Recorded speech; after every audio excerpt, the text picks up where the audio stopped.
Good day, everyone. Today is September the 5th, and it is a Wednesday. We're going to talk about trading Lulu into earnings with the Iron Condor. The goal of the Iron Condor into earnings is to sell volatility, but what we're going to look at is the technical setup for that event. All right, so let's go ahead and get started. Let's take a look at Lulu. This is the Motive Wave platform. As many of you know, I am a big fan of Motive Wave. And so what we are looking at, what these lines here are, general support and resistance that I like to take a look at. Now, first of all, what we'll need to do is assess the wave rotation. Something very, very important to look at is the VWAP sitting right here.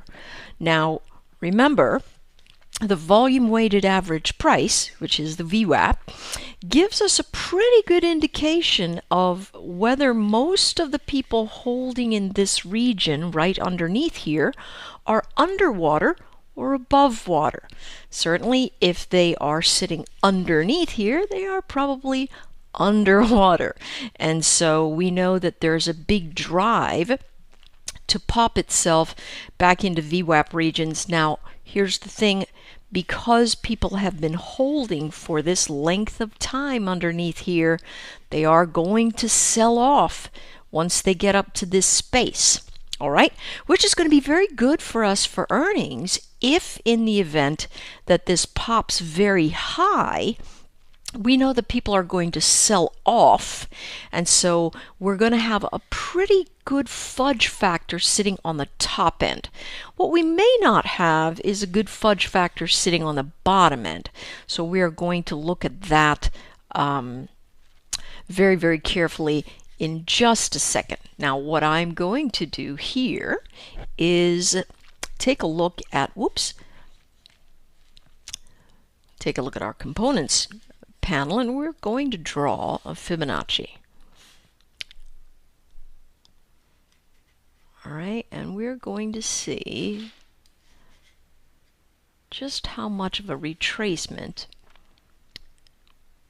we've had since this last event.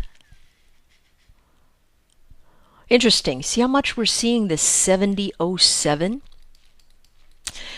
Very, very interesting. We're seeing it all. And here's the thing. I am doing this on the fly. Well, I'm not doing it on the fly because I've actually looked at it quite a bit. But what I want to do is go through the raw analysis that I go through in order to make some very specific decisions, right? And then that helps you with idea flow and understanding when you first look at a chart, what are the elements that you need to consider if you're looking at the Iron Condor. Now, the great thing about the Iron Condor is that you basically have the same at risk, unless you have some kind of overlapping strikes, you have the same kind of risk as a regular credit spread that you've sold, which are only what credit spreads are. You've sold it for credit to your account, but you get to collect twice as much premium. So the Iron Condor compared to the general credit spread is usually a better idea, unless, of course, you expect massive expansion in one direction or another, and one of them will almost be in the money by default. You really don't want to do anything like that. But in general, the Iron Condor is certainly one of my favorite things to look at. So here what we have right now, very, very important for Lulu yesterday, is that it entered the gap.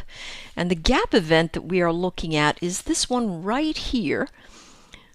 This great thing about Motive Wave, it's got a snap to grid event. So that gap actually takes us to 69 and some change. Let's see what the exact number is right here. Low 69.82.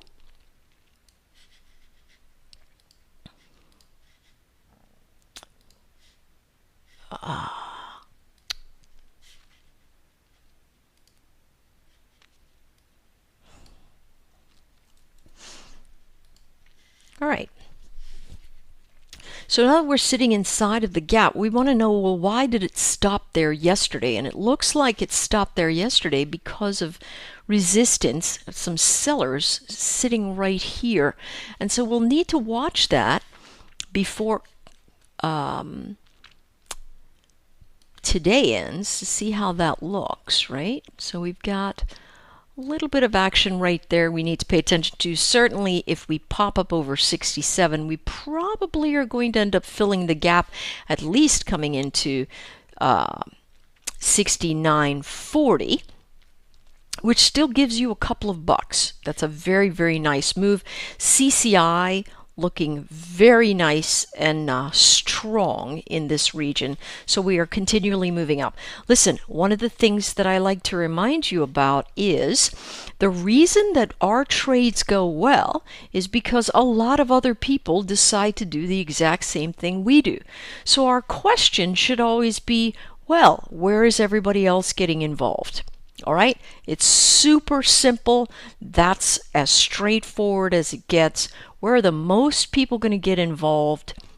And that's where I'm going to get involved. Here's the thing. When we look at that and we make that estimation of where it is that most people are going to get involved, we want to make sure that we don't watch things move and move and move and move and move and then go, oh, okay, I'm getting involved. We have to think about things in terms of mechanical motion. Most of us do not have the finances to lead the market, right? So this is not a space. See, if you're an investor, you can sit around and say, okay, I'm gonna lead this charge here, and I'm just gonna sit in here and wait until it turns around. As traders, we are not afforded that opportunity. All right? Our goal is to find out where people are getting involved, participate with them, and then leave when they stop participating. How we establish that are by focusing on regions of support and resistance and breaches of moving averages across ranges. All right? So, what we want to see is, hey, listen, is anybody getting involved here over at the 30, the 50, or the 200? 3 simple moving averages, that's all they are, not exponential, nothing like that. I'm looking for the raw regions where most people are going to run. Now, a lot of us say, well, you know what, I'm just going to make mine the 18. Instead of a 20, I'm going to use the 18, or instead of a 30, I'm going to use a 29 or the 28. Listen, I can appreciate you wanting to be ahead, and there's nothing wrong with that. But it's much more wise or wiser to get ahead by looking at levels of support and resistance and seeing what got broken versus using a moving average that nobody else is using. Remember, moving averages only work because everybody else uses them. So don't use an esoteric moving average. Use a standard moving average, but take close care in your estimating support and resistance, and then when you see that you are holding support, you can get long. Listen, I know I like to say listen a lot, but I do mean listen. If you are trying to minimize your risk and maximize your rewards, it is never best in this market to trade at the break of resistance if you want to go long. The best place to trade if you want to go long is at the bounce off support.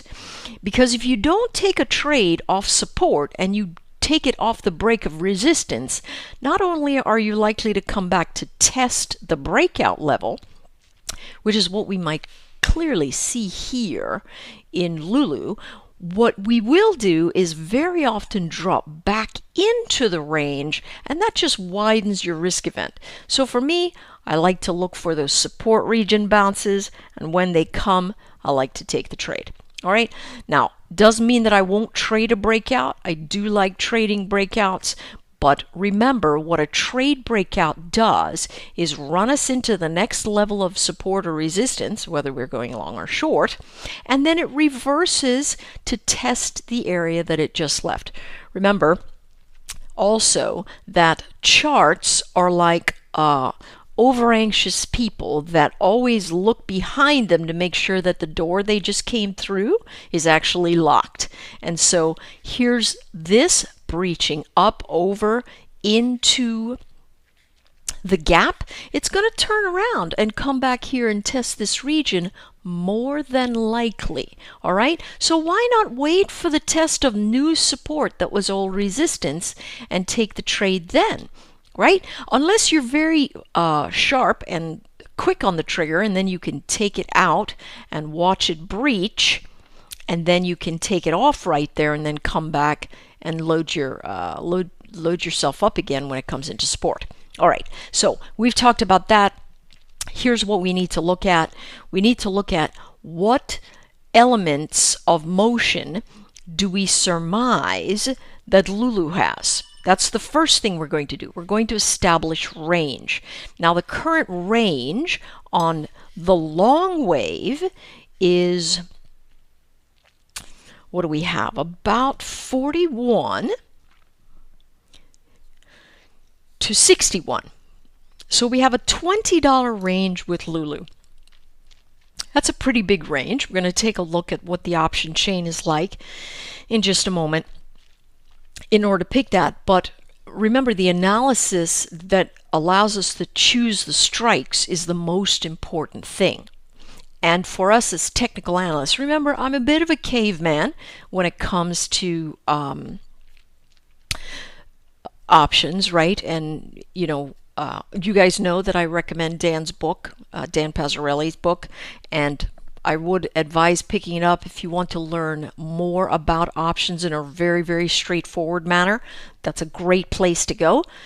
For me, using options, I really focus on the technical analysis, make sure I've got good high implied volatility, which is by default sitting in Lulu, and then I choose the strikes outside and let probability take care of the rest. Okay, so we've got a $20 range between the two prices. Now, a $20 range is about almost 30% of the price of this stock, right? So that's extremely wide. What we want to do is think about what's going to happen and what's going to be our support level once we fall into the ranges.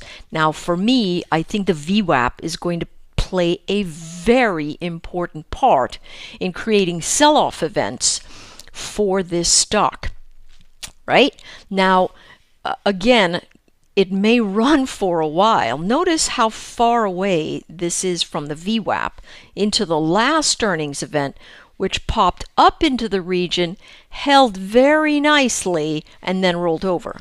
But you will notice that as it popped into this area of support and resistance here, it actually did pull back. So we are looking at pullback regions that look like about $3-4. Okay, so we have a little bit of a fudge factor here.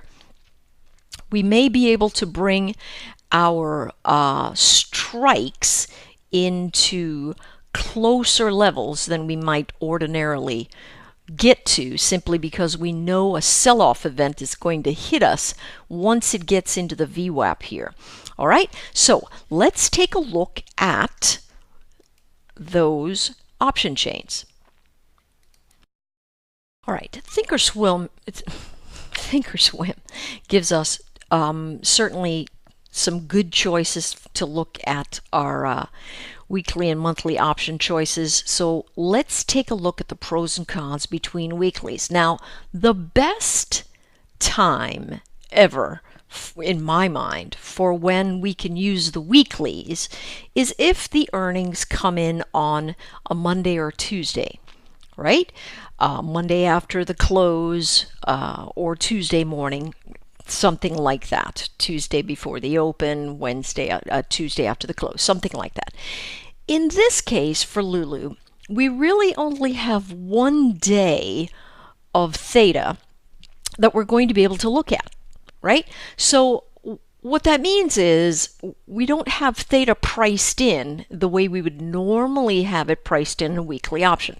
Now, weekly options are essentially quite dangerous because of sometimes the volatility that's sitting in them, but also because of theta erosion. Right? And remember, for us to pay for the opportunity to purchase at a particular strike, that is a premium, right? Time is a premium. It gives us the opportunity to position ourselves in a way, and you know what, that leverage is always going to cost us.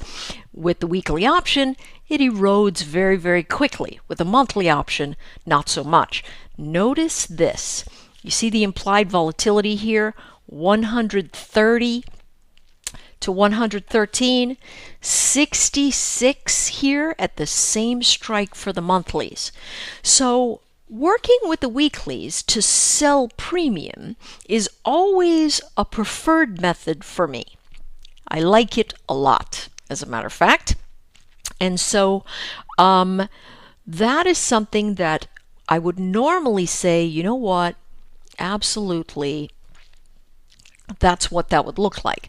However, because we have a 20 to 30% move in the last wave of Lulu, we really need to be very conscious of how much premium we're actually going to take in if we try to get those strikes somewhere around a decent space. Okay, and so I am thinking that not really a good idea to look at the weeklies, especially if you're going to think about doing something naked, which means without protection on the other side, right? We would look at a strangle here, which is strikes on at different levels on both sides. A strike on the call side at, say, 67.50, and a strike on the put side at 57.50. Those two things would mean that you would have yourself a strangle. And if you've sold them, they're naked. And if you haven't, then you're just long the strangle. So if we take a look at September options, we can see that we have a little bit more premium, a lot less volatility, but we also have the element of time to work this off. So because Lulu doesn't give us a ton of premium in terms of theta erosion between now and then, earnings, which are tomorrow, we probably want to take a look at the monthlies. So hang on 2 secs. Right, so here is the iron condor that I believe gives us a high probability of collecting a fair amount in terms of the ratio, right? Because each option, each credit spread is going to be $250 wide. Okay, so we've got the 77.50 strike on the call side that we've sold. Here it is right here. We've bought the 80. So we've got the credit spread of the 77.50 and the 80 on the call side. And on the put side, we have the 55.52.50s. Now, to be very honest, this side makes me a little bit nervous, but I think we'll be okay. Here's the great thing. When you use the monthly options and things aren't going particularly well right after the earnings, you do have time to allow those pieces to work themselves off. All right, so what this does is collect $49 while exposing you to the credit spread of 250. So you might say to yourself, and you're going to have to forgive me for my handwriting because using desk scribble is always a challenge, but here's what it's going to look like. Each credit spread exposes you to $250 of risk minus how much you collect, right? Because it's $2.50 wide. Each option controls 100 shares. That's what you're looking at. If I collect $49, it means that what I actually have at risk is 201, right? Because I've collected $49 off of that 250. So my risk to reward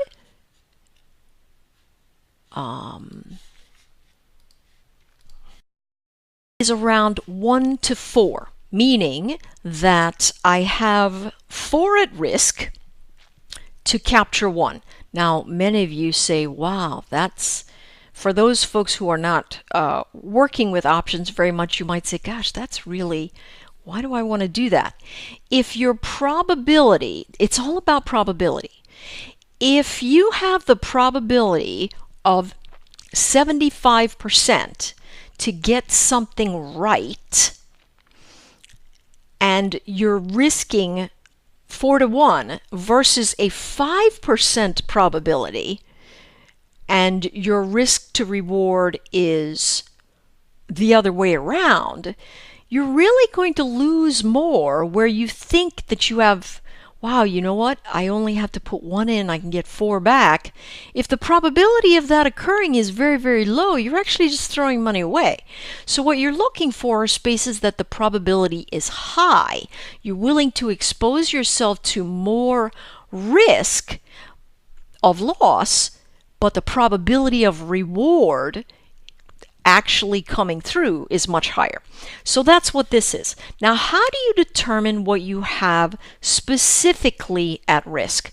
Let's say I sell 10 of these. All right, let's go back to the pen. If I sell 10 of them, that means I'm selling 10 at 49 cents, and 100 shares is what each one controls. Okay, so I have $490 that I am able to collect. All right, now if I have $490 I'm able to collect, and for every $49 I have 201 at risk, then what I actually put at risk is $2,010. I put $2,010 at risk in order to collect $490, but my probability of doing such a thing is much, much higher. Now let's take a look at these probabilities. The probability of something expiring inside of the money can be approximated by the delta that is sitting around. So we're going to use the strike that's inside, right? So we have a delta of 14 here and a delta of 12. All right? That means that for this to be in the money, there's a 14% chance, or looking at it from our perspective, since we've sold it, there's an 86% chance at this time that this is going to be out of the money. Okay, that means that we have an 86% chance on the call side at this time that we are going to be able to collect the call value that we have sold. We'll never have to give any of it back. On this side, that is 88%. Okay, so I have an 88% chance and an 86% chance that I am going to be sitting on the right side of this trade. So that clearly balances out my exposure for risk if I can look at the fact that, well, there's an 86% chance that I'm going to be all right here. All right? Plus, if you're not all right, we've got things that are going to work this off because you've got 16 days left before these options expire. Now, if I'm going to do a follow-up video, and if one of these sides falls into the money, we're going to work on a strategy to extricate ourselves out of it. All right? So, for every iron condor that you've done, you're going to collect $49, expose yourself to $201 of risk, and have an average of 87% chance that you're going to be right. Okay? The other 13% chance you need to be very cautious of, because that's why it's called chance. All right? Many folks just focus on this number and go, well, gosh, that's just $490. I mean, I'd like to make $4,900. Well, that's okay if you're willing to put $20,000 at risk. And you've got to think about, what if I'm wrong? That's something that way too few of us really do. You've got to think about, oh my goodness, what if the wheels come off the bus? All right? Very important for us to consider. So let's go back to the chart and take a look at what we have if we move through. Okay, so now what we are looking at are our worrisome spots, which will begin at 77, which, you know, I think about Lulu, and you know, it's a very popular brand. I do think that maybe upside we'll see. You know, it's certainly not something that maybe the lower middle income and lower can actually afford to purchase, but certainly it's a product that has a huge following. This brand has a huge following, and so they may very well pop back up into these regions. But again, because of the location of this VWAP, we're probably going to be able to work off some of that if we move off into this region. Right now, since our last earnings call, we have made this higher low. And so the low end, we've got 55, which sits right here near this gap event, right? And so my thought is, hey, listen, it's retraced the gap. There's no work to do down here. So it ought to hold pretty well. And again, if it pulls back, probably that's new support regions. It should hold us. And again, if it doesn't do that, then we are likely to see upside momentum after that. So I do believe these are the right strikes. There are places where we could collect more premium, certainly, but the goal is to have a combination of high probability and the highest rate of return that we could possibly have. Now, this credit spread could expire worthless and you'd make 100% of what you collected, right? But it could also drop by as much as 1/2, which means that, you know what, this will eventually be 25 cents as opposed to the 49 cents that it is right now. Okay, so for me, 50% return on what it is that I've collected is a pretty nice return. So very often where I see sizable profit gains like that, I will remove the entire iron condor and allow my money to be opened up for something else. This is not necessarily a trade that you take into expiration. Now, there's a strategy of option trading that just involves taking something into expiration, but this is not necessarily one of those things. So you think about the profit margin that you would like to take on what it is that you've collected, and if it turns out that you make a 50% profit on what it is that you've collected, that's really not bad for an overnight trade. And this really will be an overnight trade if everything falls in between these particular regions. All right, good luck with the trade. It's certainly one I am going to be taking, and if it does fall into the money on one end, we will be doing a follow-up video on how to extricate it. Instead, we will look towards putting this iron condor on later today, and we'll see how it works out. All right, take care, everybody.